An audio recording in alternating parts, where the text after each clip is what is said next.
Graça e paz aos amados irmãos. Hoje, dia 25 de janeiro de 2025, e eu trago mais uma reflexão para os amados irmãos. Existem coisas que podem mudar completamente a direção de nossa vida de uma forma radical, um processo de um machado na raiz, onde pode estipar tudo aquilo que impede o processo libertador, transformador, restaurador de Deus em nossas vidas. Eu acredito piamente que Deus tem propósitos. Existe uma linha de pessoas que talvez ache que a vida é aleatória, que nós fomos jogados como um punhado de sementes em todas as direções, sem nexos, uma explosão de um Big Bang, e o mundo foi criado com ordem e decência. O nosso filósofo, um grande sábio, Benjamin Franklin, ele uma vez disse que se a pessoa acredita que o mundo foi criado através do Big Bang, uma explosão que criou todas as coisas, também poderíamos acreditar que em uma tipografia houve uma explosão e quando abaixou-se a fumaça e apagou-se o fogo, no meio da tipografia, no meio dos pedregulhos e dos escombros, apareceu um dicionário, tudo coligido, palavras e significados. Nós acreditamos piamente que a vida ela tem um sentido, que a vida tem um propósito, que nós não podemos de forma alguma adentrarmos nos arcanos de Deus. No livro de Deuteronômio, capítulo 29, verso 29, as Escrituras Sagradas diz que as coisas reveladas são para os homens e as coisas que não foram reveladas Deus reservou para si, pela sua soberania, pelo seu poder e até mesmo pela incapacidade que nós temos de termos esse corpo caído através de Adão no Jardim do Éden, onde nós passamos a ser uma matéria mortal, onde a terra se tornou maldita e o homem retornará ao pó por causa do pecado. E o homem não suporta, talvez ver o céu pelo lado de dentro. Nós observamos que quando havia aparições divinas, a teofania, onde anjos apareceram para homens de corpo mortal, de corpo de carbono, corpo carnal, eles caíram no chão, eles desmaiaram como mortos. Foi Daniel, foi os soldados romanos a guardar o sepulcro do Senhor Jesus. Quando os anjos apareceram para remover a pedra, nós observamos que eles desmaiaram como mortos. Entre outras situações, nós observamos que o espiritual, o carnal, o corpo humano não suporta isso. É como se você fosse convidado para ir à casa de um amigo, à casa de um irmão, e ali você está na sala de visita e de repente você é convidado a ir à sala de jantar. E aí você vai adentrar aonde você foi convidado, aonde foi lhe dado permissão. Mas de repente você se levanta da sala de jantar e evade ao quarto do casal, onde é um quarto privativo. Você evade a um sanitário, Então o que acontece? Acontece que você vai ter uma ousadia de entrar na privacidade onde você não foi convidado. Isso foge dos padrões. A mesma coisa quando nós queremos aprender ou descobrir coisas que Deus não quis abrir o véu para nós. O apóstolo Paulo ele escreve na sua epístola aos Coríntios que nós vemos como por um espelho, nós vemos por uma cortina, nós vemos como nublado, mas como ele nós o veremos, porque nós seremos transformados. O apóstolo Paulo explica isso lá em 1 Coríntios, 2 Coríntios, na sua epístola, que o que é corruptível não pode herdar a incorruptibilidade. Ou seja, esse corpo mortal não suporta certas revelações. Observe bem quando o Senhor Jesus olha para os discípulos e diz para eles: eu tenho muitas coisas para vos ensinar, mas vocês ainda não podem suportar isso. Vocês não têm capacidade para gerir isso aqui agora no momento. É como se você estivesse tentando ensinar a soma dos catetes, a soma dos quadrados, uma equação para uma criança no primário, né? Para uma criança no maternal. Né? Ela é um ser humano, ela tem um cérebro, mas ela não vai decodificar, ela não tem ainda uma maturidade, um desenvolvimento para poder gerir aquela informação. Então, seria como estar jogando, você dá um alimento forte. Uma criança nasce hoje e você evita de dar o leite materno, que é um alimento mais forte do mundo, tendo a ideia de que você vai dar um mocotó, que você vai substituir por um leite de vaca, um leite de um outro animal, né? E você vai acabar destruindo todo o organismo e todo o sistema imunológico da criança em formação. E assim é a vida. A gente não pode querer evadir. Né? As Escrituras Sagradas dizem que Deus abriu um novo e vivo caminho, e nesse caminho é que nós devemos trilhar esse caminho. Então existem situações na vida que vai verdadeiramente mudar todo o destino de sua vida. Vai conduzir você ao centro da vontade, desse propósito de Deus, que muitas vezes as pessoas acham que tudo é um acontecimento relativo do mundo, né? Não, isso aí foi uma coincidência, que não há o que eu semear eu irei colher, né? As minhas escolhas, né? Mas a Escritura diz: escolhe o caminho da vida. O caminho da vida é o caminho da vida de coisas boas. Você pode escolher o caminho da morte. Eu coloco aqui diante de ti. Deus ele nos dá o exemplo do Israel de Deus, né?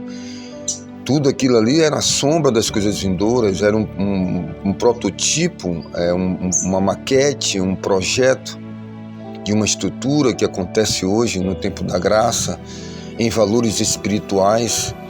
Toda a montagem do tabernáculo, tudo deve ser feito como foi ordenado ali a Deus por Moisés, a Deus dando a planta para a construção do santuário, né? Que esse santuário somos hoje nós. Mas o que eu quero dizer na questão da mudança de forma radical, né? Que Deus ele pode de um só golpe mudar toda a nossa visão da vida e nos conduzir de forma mais rápida ao destino, né? Tem algo que eu quero compartilhar, né? Que estou compartilhando com os irmãos nesse dia. Havia uma escola em um determinado lugar, né? E que o mestre, toda vez que ia dar aula para os seus discípulos, os discípulos eles ficavam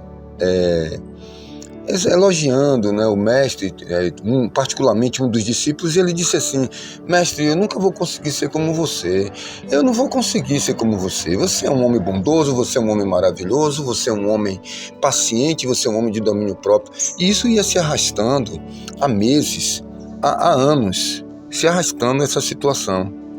E de repente um dia o mestre, vendo que aquele discípulo estava bloqueado, ele estava travado na sua evolução, no seu crescimento, já há anos com esse diálogo.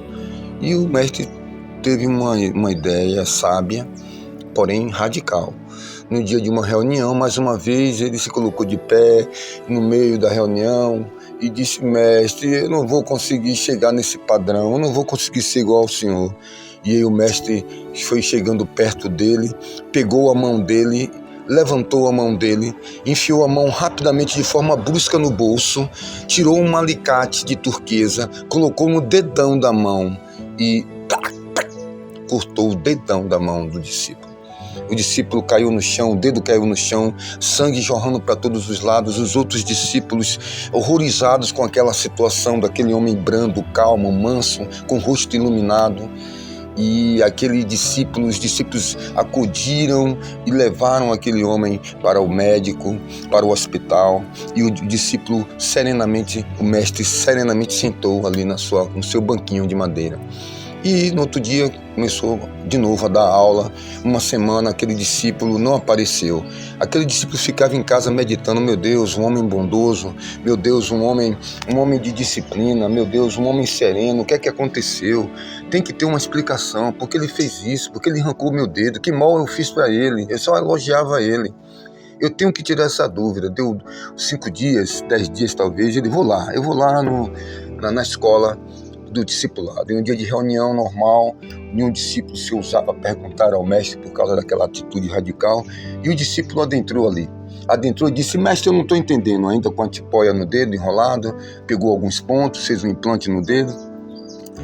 Mestre, eu não estou entendendo, mestre, por que você fez isso comigo, mestre? Eu sempre te elogiei, mestre, eu sempre não faltei às aulas, mestre.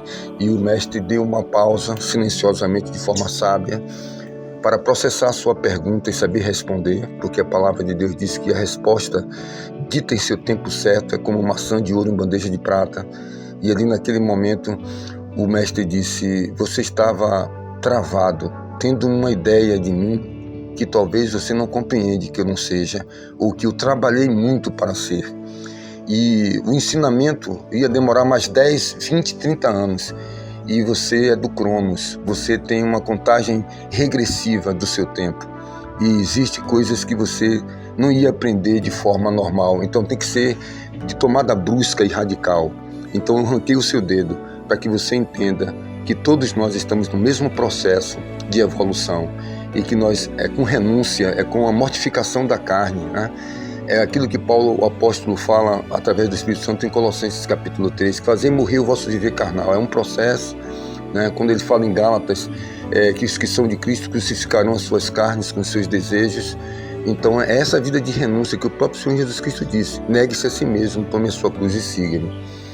Isso aconteceu de forma brusca e radical na vida do nosso irmão Moisés, quando daquilo que parecia ser algo simples foi apenas um murro, um soco, onde ele tinha muitos projetos, muitos ideais de si mesmo, e de repente ele tentando livrar Israel dos seus opressores, particularmente um hebreu que estava apanhando de um soldado egípcio, ele se levanta ali, tenta resolver aquilo ali de forma pacífica, isso eclode para um conflito até armado, um conflito humano, né, de uma briga, e ele defere um soco sobre o soldado egípcio que cai morto, um nocaute talvez, um soco em uma área fatal, na nuca ou no queixo, e ele cai morto ali, e ele manda ali o hebreu foge, e aquilo ali para ele foi talvez algo frustrante, né? Ele cava um buraco na areia e enterra, e depois você sabe o que acontece lá na frente, alguém sempre está vendo aquilo ali, Deus permite que alguém veja, e ali de repente muda de forma radical talvez os projetos da madrasta de Moisés, toda aquela luxúria, aquele luxo, aquela vaidade do Egito, dos palácios onde Moisés foi ensinado, doutrinado e foi capacitado para uma determinada missão. E então nós compreendemos, irmãos, que Moisés era esse homem polido, mas faltava ainda algumas coisas. Então, de forma radical, né, apenas foi um soquinho, algo que parecia ser um contratempo da vida, foi algo ocasional, né, algo que não foi projetado, mas que ali havia um propósito de Deus. E Moisés, ele vai ali a ermo para o deserto, onde passa mais 40 anos de sua vida. Então nós observamos isso, que Deus tem suas formas de mudar as coisas de forma radical. Você vê José no Egito, como ele foi levado para o Egito, como ele foi suscitado a ira pelos seus irmãos a respeito dele, ele foi jogado num poço, mas ainda lá há uma ocasião que me chama a atenção, foi quando ele estava preso ali, ele estava detido ali na prisão, e de repente o nosso querido irmão José, ele tem os seus parceiros que têm sonhos, ele revela, e acontece, né? O padeiro morre, o copeiro é levado, restituído à sua profissão. E José diz: quando chegar lá, chame logo ali o faraó, quando você estiver na presença dele, e conte a minha história, né? Interceda por mim lá. E o copeiro esqueceu. Mas esse esquecimento foi o quê? Foi o tempo? Foi o Cronos? Né? Foi o Kairos de Deus? O Kairos, o tempo de Deus? Não.